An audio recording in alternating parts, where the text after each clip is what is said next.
Hello and welcome back. And as always, thank you for joining me here.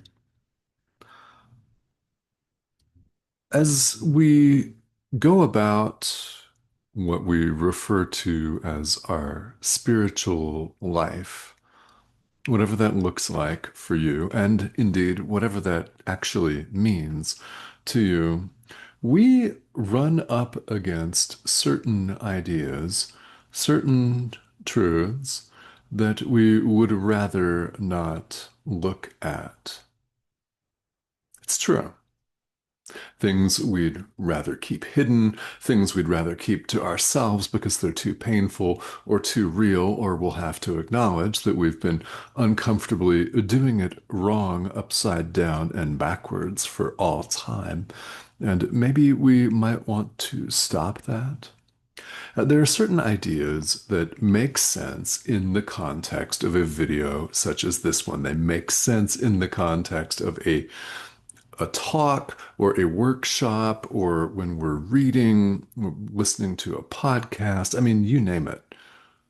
In a more formalized setting, we're often readily able to agree with many of these hard-hitting ideas, and then we get into practice and we don't want to acknowledge them at all. We turn away and run. Well, today let's talk about just such an idea, and that is the idea that happiness, real happiness, can be found within ourselves, not outside of us, within. It's an inside job. Okay, that sounds great. Sure, that must be the case. It's being said on multiple different channels talking about this weird thing called A Course in Miracles. Okay, yeah, it's got to be true, right? Oh, yes, it is. But why are we so reluctant to do it? I mean, the real learning is not going to take place during the 20 or so minutes that this video plays and you're watching it.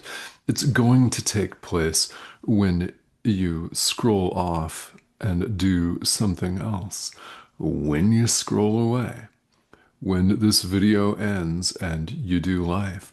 That's where the real learning takes place. Because that is where we take these ideas and apply them. And yeah, happiness is an inside job, in a manner of speaking. Real happiness is within. That's where we look for it. We don't look outside of ourselves. And think of how often we willingly and unknowingly, or knowingly, yeah, get this wrong in the world, where we look for happiness in a new relationship.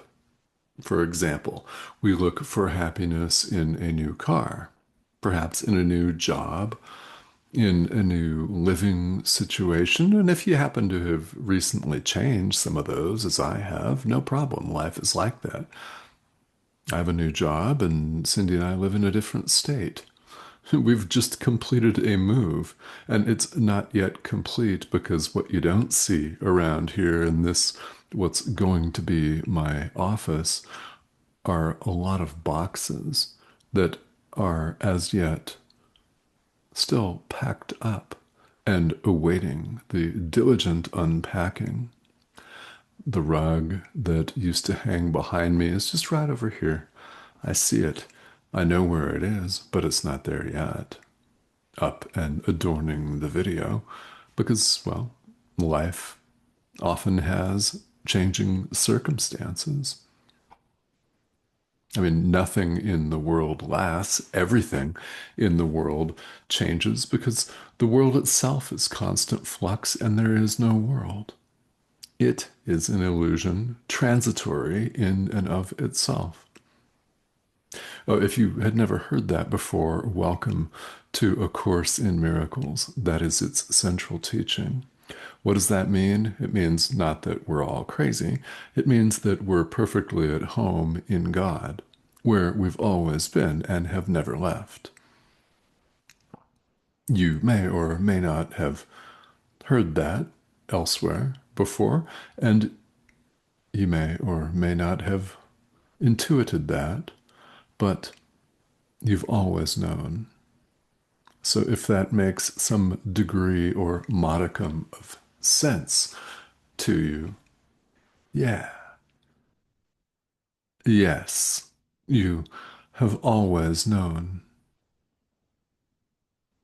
We look for happiness outside of ourselves, thinking that a new partner is going to get us what we want, thinking that a new shirt is going to get us what we want, or a new living arrangement,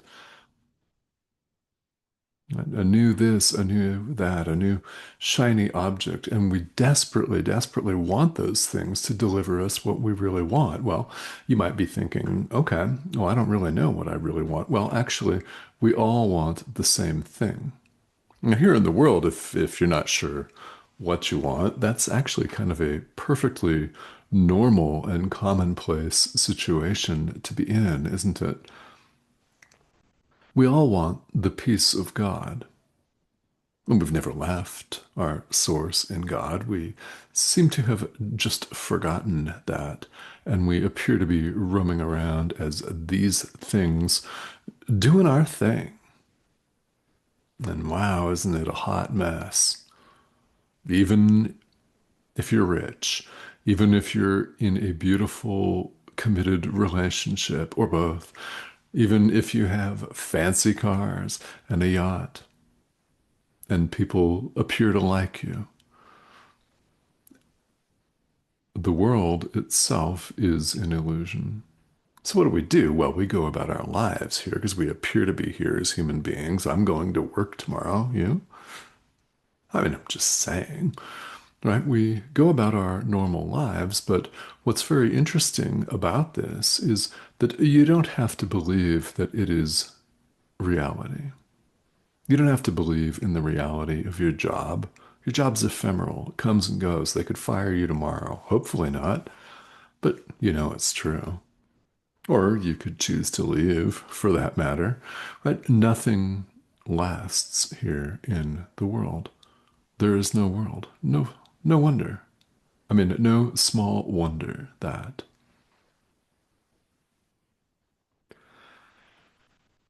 we're invited throughout A Course in Miracles to look for happiness within, not in shiny objects. It won't bring you, a new relationship won't bring you the peace of God. Sorry, it's not going to happen. It's what we all want deep down. It's what we are. And there's a part of us that hears the call of our inner teacher, the Holy Spirit, to awaken and recognizes that, yes, I have always known. Yeah, if you're having that reaction to some of what's being said, or all of it, yes, absolutely. Simply, yes, you have always known. And the shiny objects always disappoint us. The fancy car gets a dent in it when you go to the supermarket or the store and someone opens their adjacent door, whack, right onto yours. I know. Wear and tear. The car's not going to bring you the peace of God. It's just going to bring you anxiety. A loving relationship here in the world is not going to bring you the peace of God either because it can't be found in another person. It's within. Now, I'm saying this as someone who's very happily married, who has a nice, well-paying job and can pay for some things here in the world, not others, but plenty of other things, right? I mean, no one's saying that we don't live our regular lives. the reason we continue to do this is because our entire situation is a giant learning laboratory. How is that?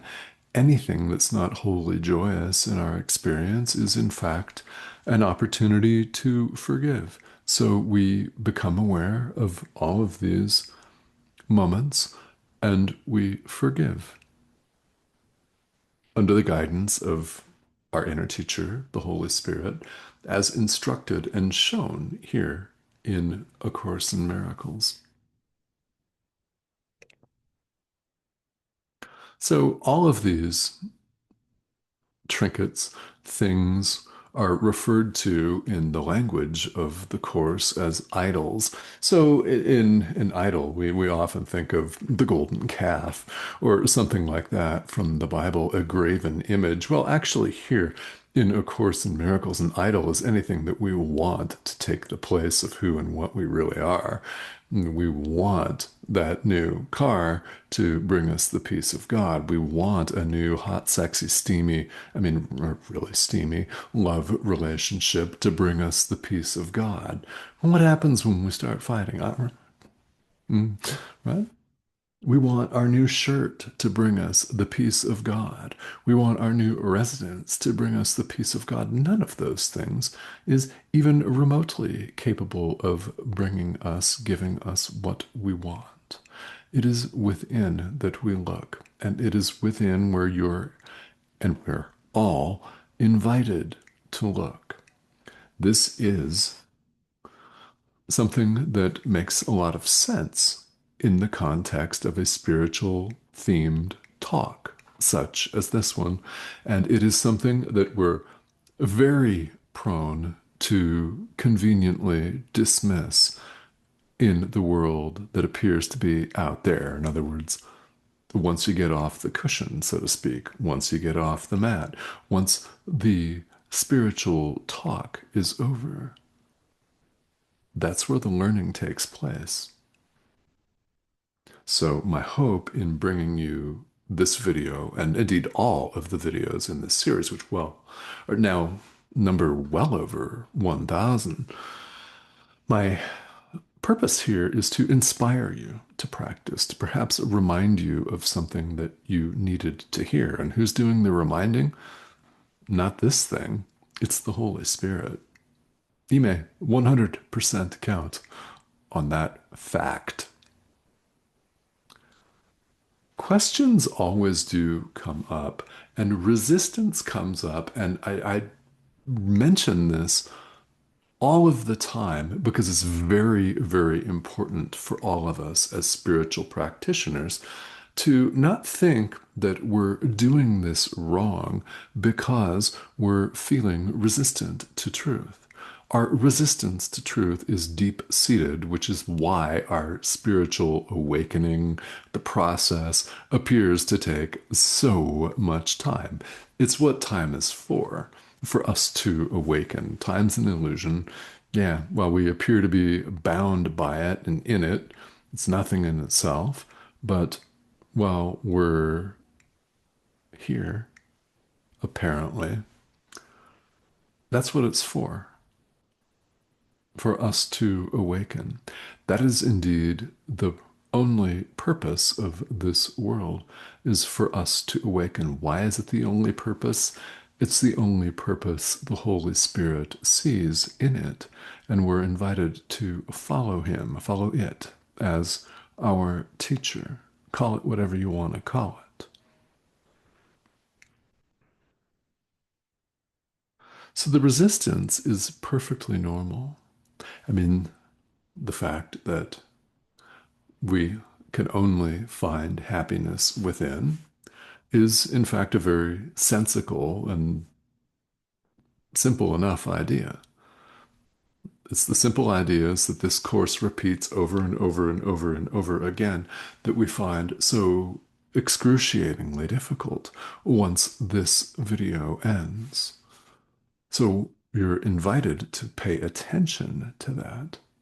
Remember that anything not wholly joyous is an opportunity to forgive, and it's also worth remembering that all of our resistance is the ego. All of it. You may absolutely 100% count on that. And no, you're not doing it wrong if you encounter resistance. That is an opportunity to forgive. And you might also consider forgiving the ego itself. It's nothing. There's no separation of any kind. How can there be an individual identity if there's no separation? Exactly. There can't be. Okay. So thank you very much for tuning in. And well, eventually I'll get to all of the boxes that surround me, but not right now. So questions are always welcome. If you've got them, please feel welcome to leave them here. And if there is a particular item or a question that you really, really are experiencing a lot of stuff around, and you would like to see that covered as a video or two or three unto itself, I'm also more than happy to do that. That benefits the entire group, which is worldwide. So, subscription buttons here. That's the prompt in the corner of your screen. Click that arrow, subscribe, join us. People are literally here from all over the world, and why not? Right? That's the way it should be. So I appreciate your being here and your dedication and commitment to your practice, and I will see you again very soon. Thank you for joining me.